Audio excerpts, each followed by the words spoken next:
Aujourd'hui, je vous parle de quelque chose qu'on ne nous apprend pas vraiment, et c'est bien malheureux, écouter et vivre ses émotions. Mon histoire personnelle avec les émotions, elle est loin d'être atypique, vous allez sûrement vous reconnaître. J'ai grandi dans une famille où certaines émotions n'avaient pas vraiment leur place. Donc par exemple, la tristesse. Parce que pleurer c'est pour les faibles, parce que merci, mais il y a pire dans la vie, faut relativiser, il y a des enfants qui meurent de faim, non mais arrête avec ça, pense positif. La colère aussi, j'avais pas vraiment le droit d'être en colère parce que je n'avais pas le droit de déranger. Ça s'est traduit par le fait que toute mon enfance et une grande partie de ma vie d'adulte, jusqu'à ce que je m'intéresse aux émotions, j'ai renié mes émotions. C'est-à-dire que moi-même, j'ai fait le choix, conscient ou non, de ne pas écouter mes émotions, de ne pas accepter certaines de mes émotions et donc de laisser beaucoup d'émotions à la porte de ma conscience. Ou alors, complètement l'inverse, ce qui pouvait m'arriver aussi parfois, c'est de faire des crises d'hystérie, de faire des crises de larmes, de faire des crises de colère complètement disproportionnées.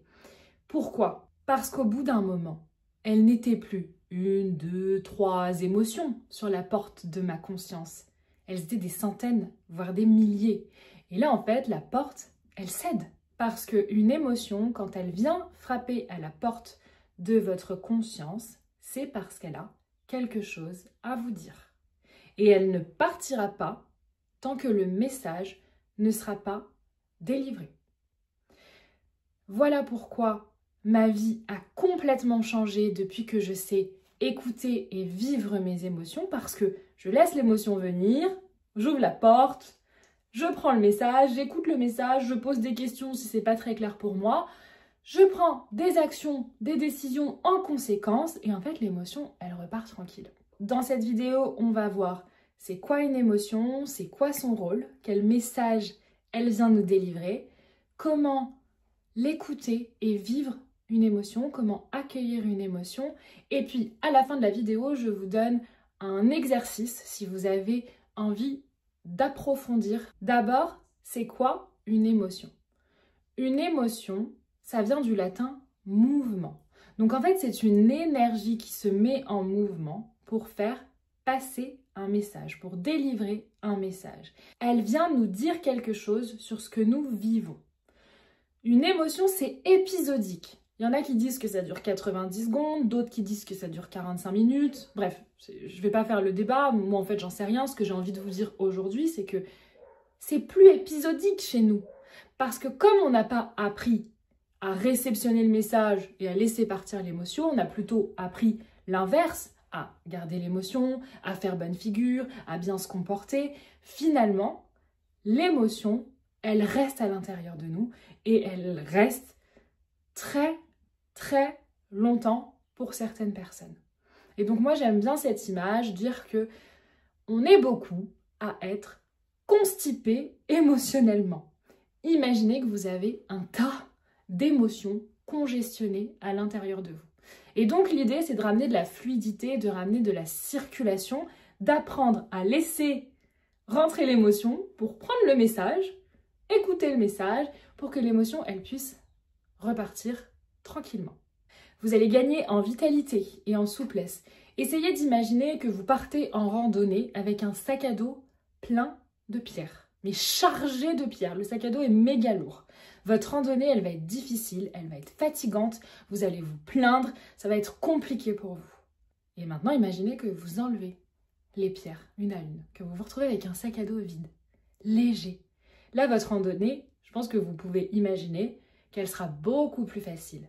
Et surtout, vous allez être capable de prendre des décisions. Savoir gérer ses émotions, c'est augmenter sa capacité à prendre des décisions. Parce que vous allez pouvoir écouter votre intuition. Vos émotions, ce sont des guides. Vos émotions, ce sont des messagers. Des messagers de votre intuition, des messagers de votre âme pour les plus spirituels d'entre nous. Et donc nos émotions, elles nous servent à nous guider le long de notre vie.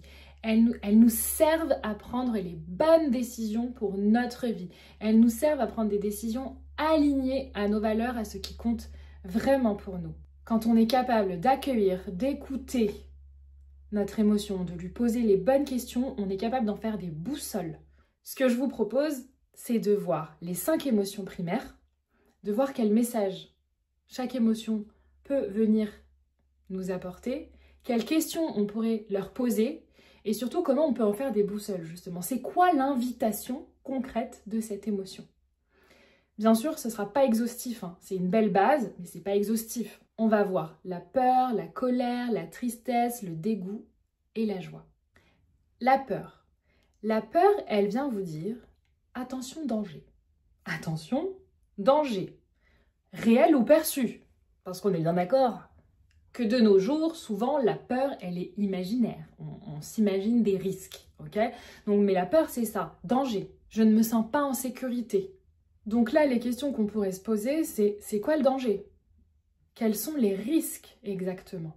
Parce que si je sais de quoi j'ai peur, si je sais de quoi j'ai peur exactement, c'est plus facile pour moi de prévoir, en fait, qu'est-ce que je peux mettre en place pour éviter que cette peur arrive ou qu'est-ce que je peux mettre en place pour rebondir si jamais ces peurs se produisent. Et là, j'ai envie de vous ramener à une vidéo que j'ai faite, que je vous mets dans la description si ça vous intéresse, si le sujet de la peur vous intéresse. C'est l'exercice qui m'a fait oser partir seule à l'étranger. C'est spécial sur les peurs. La peur, c'est une invitation à se mettre en sécurité. C'est une invitation à évaluer les risques et à prendre ses dispositions. Ça ne veut pas dire « je ne fais pas », parce que souvent les peurs sont irréelles, imaginaires. Mais on les ressent, donc on doit les prendre en compte et mettre en place des choses pour se sentir en sécurité. Mais oui, j'ai peur, mais j'y vais. Je vais réaliser ce qui me tient à cœur avec la peur. Allez voir ma vidéo que je vous mets en description ou ici si vous avez envie. La colère. La colère, elle vient vous dire quoi? La colère, elle vient vous dire que ce qui est en train de se passer, c'est inacceptable pour vous. C'est inacceptable pour vous. Vos limites ont été franchies, vos valeurs ont été bafouées ou vos besoins n'ont pas été respectés, n'ont pas été satisfaits. La colère, elle vient vous dire qu'il y a une injustice, une frustration, un obstacle. Donc, ce que vous pouvez vous poser comme question, c'est quelles limites ont été bafouées? Quelles valeurs n'ont pas été respectées? Quels besoins n'ont pas été considérés? Et pour moi, l'invitation de la colère, c'est justement d'être capable de clarifier ses limites. Clarifier ses limites, mais de les exprimer aux autres également. D'exprimer à l'autre, là, je ne suis pas d'accord avec ça. De reposer ses limites à l'autre. De peaufiner ses valeurs aussi. Parce que si je me sens en colère, ça vient chercher quelque chose à l'intérieur de moi. Et si je ne sais pas quoi, peut-être que je peux aller chercher. Donc, peaufiner mes valeurs, répondre moi-même à un besoin qui n'a pas été satisfait ou alors oser avoir une conversation avec la personne qui a enfreint mes limites, bafoué mes valeurs ou qui n'a pas considéré mes besoins. La tristesse, c'est un sentiment de perte.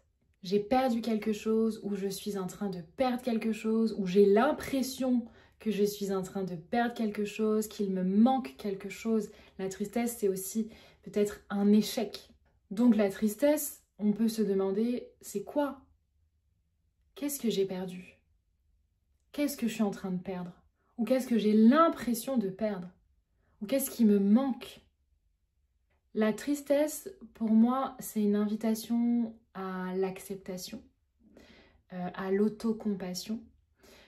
C'est une invitation à accepter qu'on n'est pas tout puissant, une invitation au lâcher-prise. C'est aussi une invitation à oser se montrer vulnérable, à oser demander de l'aide, à créer du lien. Quand on est triste et qu'on est capable de se montrer vulnérable, je pense que vous l'avez tous vécu, ça renforce certains liens. Le dégoût, il vient vous dire que vous êtes en contact avec quelque chose ou quelqu'un de toxique pour vous. Vous êtes irrité par quelque chose ou quelqu'un. Donc c'est quoi? C'est quoi qui vous irrite? C'est quoi qui est toxique pour vous? Osez vous poser cette question. C'est hyper important. Le dégoût est hyper important pour justement revoir vos limites, vos valeurs, ce qui est important pour vous et vous respecter.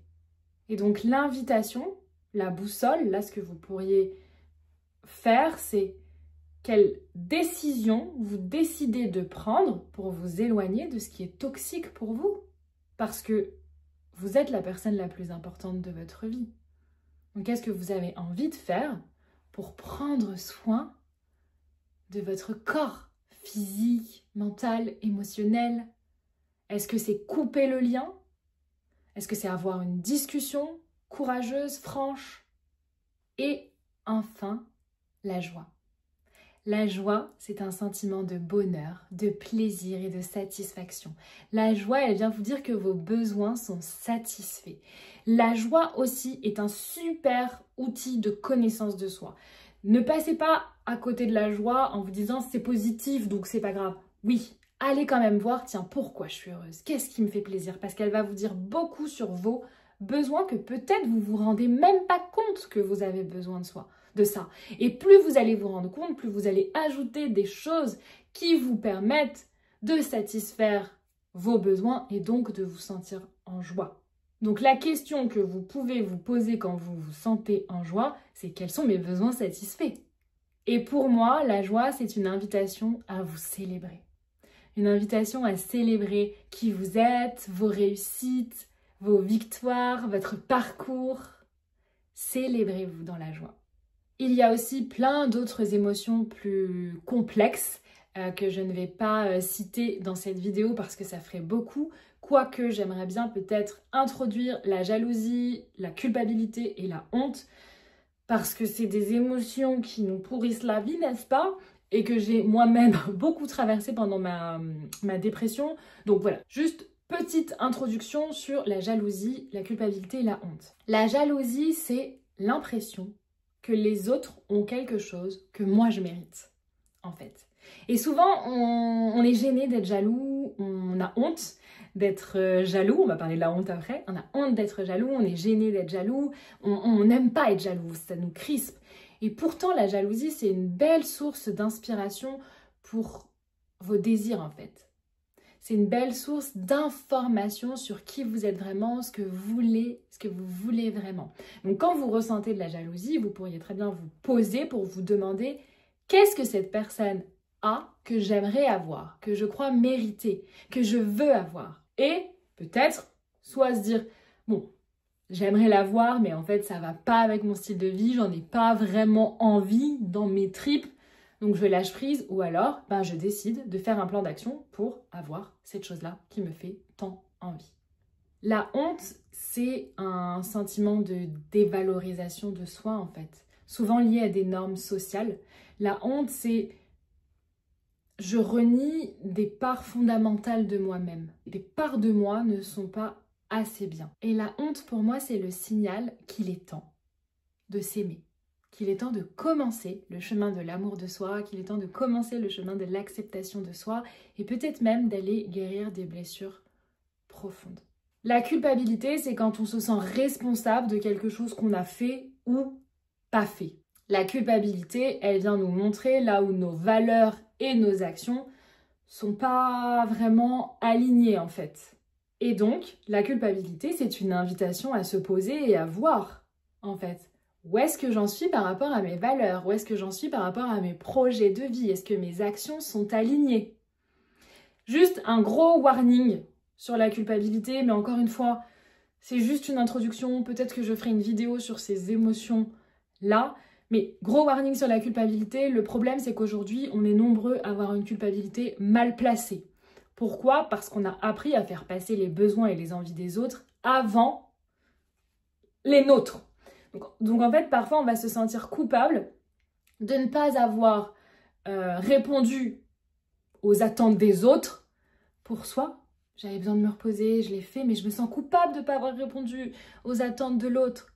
Ça, c'est de la culpabilité mal placée qui mérite, encore une fois, un chemin d'amour de soi et de recréer son territoire psychique, comme on dirait en analyse transactionnelle.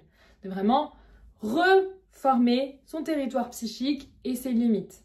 Mais bref, Encore une fois, je ne rentre pas dans les détails de ces émotions-là parce que ce serait beaucoup trop long, mais j'avais quand même envie de faire une parenthèse dessus parce que je sais ô combien elles peuvent nous faire du mal. Donc ça vous donne des petites bases, et si vous avez envie que je vous fasse une vidéo spécialement sur une émotion en particulier, n'hésitez pas à me le dire en commentaire, comme ça je m'organiserai. Dans tous les cas, pour toutes les émotions que j'ai citées, les émotions que j'ai pas citées, je vous invite à les accueillir, à apprendre à les écouter et à les vivre. Comment écouter et vivre une émotion? Je crois que la première chose à faire, c'est de leur faire de la place. Qu'est-ce que ça veut dire faire de la place à l'émotion? Faire de la place à son émotion, ça veut dire l'accueillir. Ça veut dire, j'entends frapper à la porte, j'ouvre la porte, j'écoute l'émotion, ok? Je nomme l'émotion, je l'écoute. Aujourd'hui, c'est beaucoup plus fluide et naturel pour moi, donc ça dépend où vous en êtes sur votre chemin de conscience émotionnelle. Aujourd'hui, moi, même pendant une activité, hop, je ressens une émotion, je la sens assez facilement, donc je la sens, je la nomme, je la ressens dans mon corps. Je prends une décision par rapport à ce que je vis en ce moment et puis je laisse partir l'émotion. Aujourd'hui, c'est beaucoup plus fluide et naturel pour moi. Au début, c'était pas ça du tout. Au début, j'avais vraiment besoin de laisser de la place à l'émotion, mais dans tous les sens du terme. Dans le sens où j'ai même fait de la place dans mon agenda. J'ai fait exprès de ne pas blinder mon agenda, d'avoir des créneaux de libre pour ressentir mes émotions parce que j'avais pas appris en fait.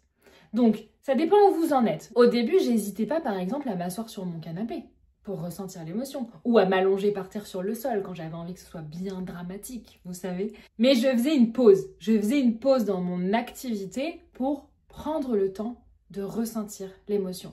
La semaine prochaine, je vous propose une méditation guidée pour ressentir l'émotion. Comme ça, si vous avez besoin d'être guidé pendant que vous faites ça, assis, allongé, ben vous aurez ma voix pour vous guider. Mais vous pouvez aussi le faire très bien tout seul. Donc, première étape, faire de la place à l'émotion, accueillir l'émotion. Soit vous arrivez à le faire tranquillement, soit en fonction de là où vous en êtes sur le chemin de la conscience émotionnelle et aussi de l'intensité de l'émotion, vous pouvez faire une pause.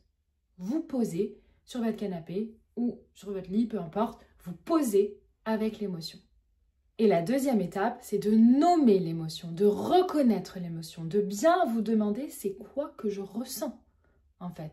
Est-ce que c'est de la tristesse? Est-ce que c'est de la colère? Est-ce que c'est de la jalousie? De vraiment prendre quelques secondes pour nommer l'émotion, pour pas qu'elle reste vague en fait. Et ensuite, la ressentir dans votre corps. Souvent, les émotions sont accompagnées de sensations corporelles. La peur, par exemple, elle peut se nouer dans le ventre, par exemple. La tristesse, pour moi, c'est une boule dans le plexus. La colère, c'est la poitrine qui chauffe. Ferme les yeux et prends quelques instants pour ressentir où est-ce qu'elle se situe. Donc là, à ce stade, tu as ouvert la porte à l'émotion, en fait. Elle est là, tu la ressens, elle est dans ton corps, elle est présente. Maintenant, respire. Respire. Lâche prise. Laisse l'émotion être là. Et en fait, rien que le fait de respirer, ça va ramener de la circulation dans ton corps, ça va t'apaiser, t'ancrer. Tu vas pas laisser tant de place que ça à l'émotion en fait, parce que l'idée, attention, ce n'est pas d'être submergé par l'émotion. L'idée, c'est de la laisser rentrer pour écouter son message. Mais c'est pas de la laisser faire la fête chez toi en mode je casse tout, non. Je la laisse rentrer, je respire, je l'accueille. Je l'écoute. Et donc justement, l'écouter. C'est quoi le message? Pourquoi tu es là? Et si c'est pas clair, lui poser des questions. Par exemple, les questions que j'ai mentionnées plus haut. Si l'événement qui a provoqué cette émotion n'est pas clair, tu peux aussi prendre le temps de te demander, tiens, pourquoi je me sens comme ça? Qu'est-ce qui a déclenché ça? Parce que parfois, on est tellement en mode pilotage automatique qu'on se rend même pas compte, en fait. On est tellement en mode de, ouais, hop, hop, hop, je renie, puis à un moment donné, on se sent triste, on ne sait pas pourquoi. Donc si le déclencheur n'est pas clair, tu peux te poser et te demander, tiens, qu'est-ce qui a déclenché ça? Exactement.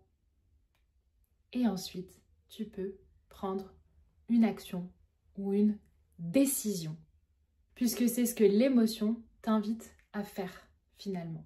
Et ça peut être des décisions toutes simples, comme exprimer tes émotions à quelqu'un, exprimer tes besoins à quelqu'un. Ça peut être l'acceptation, l'autocompassion. Ça peut être se reposer. Ça peut être appeler une amie. Parler de son émotion à quelqu'un d'extérieur, ça c'est génial aussi parce que ça permet de prendre de la hauteur. De vraiment se décoller de l'émotion et puis en plus de créer du lien avec la personne. L'action va aider l'émotion à partir encore plus loin. Donc tu peux faire ça naturellement, dans un état méditatif si tu veux, tu peux passer par l'écriture, tu peux danser, revenir au corps en fait. Moi personnellement, j'adore danser. Quand je sens qu'il y a une émotion qui est très présente et que j'ai pas vraiment de maîtrise sur ce qui se passe, puisque c'est quelque chose qui est en dehors de ma sphère d'influence, que j'attends quelque chose et qu'en fait ça me tourmente, ça me crée de l'émotion, mais en fait j'ai pas la main dessus. Danser me permet de libérer l'émotion. Donc vous pouvez mettre la musique à fond et laisser parler votre corps. Adopter une intelligence émotionnelle, une conscience émotionnelle, c'est savoir ce qu'est une émotion, être capable de dire ce que je ressens et ressentir sans souffrir. Je peux me sentir triste, mais ne pas souffrir en fait. Je vous mets aussi d'ailleurs dans la description des liens vers d'autres épisodes, des podcasts où je parle de la tristesse. Ça peut vous parler aussi par rapport à ce sujet de je peux ressentir sans souffrir. Et bien sûr, c'est garder le lead. Je maîtrise mes émotions. Ce n'est pas mes émotions qui me maîtrisent. Et alors là, le petit bonus, c'est quand on est capable d'exprimer ses émotions à l'autre. Ça change notre vie et ça change nos relations aussi. L'exercice que je vous propose, si vous avez envie de creuser ce sujet, si vous avez envie d'apprendre à mieux reconnaître vos émotions, à mieux ressentir et à mieux vous connaître, à connaître vos besoins, à savoir ce qui vous rend heureux, ce qui vous rend inconfortable, c'est celui-ci. Un tableau, 4 colonnes. Dans la première colonne, c'est l'événement, le déclencheur. Dans la deuxième colonne, c'est l'émotion. Dans la troisième colonne, c'est les sensations physiques. Et dans la quatrième colonne, c'est le besoin. Besoin satisfait ou insatisfait. Donc quand vous ressentez une émotion, vous pouvez très bien vous poser sur ce tableau, noter l'émotion que vous ressentez, voir quel est le déclencheur. Un déclencheur peut faire venir différentes émotions, bien évidemment. Par exemple, ma rupture amoureuse l'année dernière a fait émerger beaucoup d'émotions à l'intérieur de moi. J'étais triste parce que je venais de perdre quelqu'un. J'avais peur de l'inconnu, peur des changements, mais j'étais aussi en joie d'avoir retrouvé une certaine sérénité, liberté, etc. Donc un même déclencheur peut provoquer des émotions complètement contradictoires, c'est normal.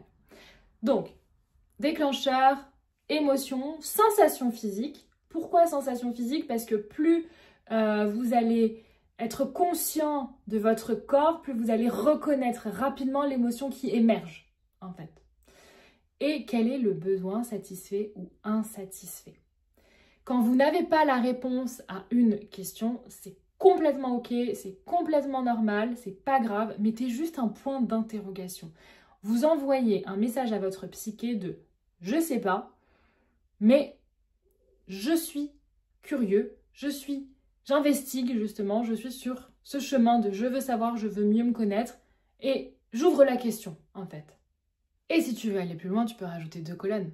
Le message de l'émotion et quelle décision je décide de prendre, quelle action je décide de mettre en place via cette émotion. Ce sera tout pour aujourd'hui. Vous avez maintenant quelques clés pour accueillir et écouter vos émotions. Rappelez-vous que vos émotions, elles ne sont pas là pour vous enquiquiner la vie. Bien au contraire. Elles sont là pour vous guider à vivre une vie épanouissante. Si vous avez envie d'approfondir ce sujet, abonnez-vous à ma chaîne parce que je ferai régulièrement des vidéos sur les émotions. J'adore, c'est un sujet qui me passionne et qui a changé ma vie. Si tu penses que cette vidéo peut faire du bien à un proche, n'hésite pas à la partager, n'hésite pas à liker, à commenter. Moi, ça me soutient et ça me motive. Et si tu ressens que tu as besoin d'être accompagné par rapport à tes émotions ou une émotion en particulier, je te mets aussi dans la description le lien de mon site internet et de mon agenda en ligne. Comme ça, tu peux réserver un créneau avec moi si tu le souhaites. En attendant, je te souhaite de t'amuser avec tes émotions, de danser avec tes émotions et je reste disponible si tu as des questions. Je te dis à la semaine prochaine.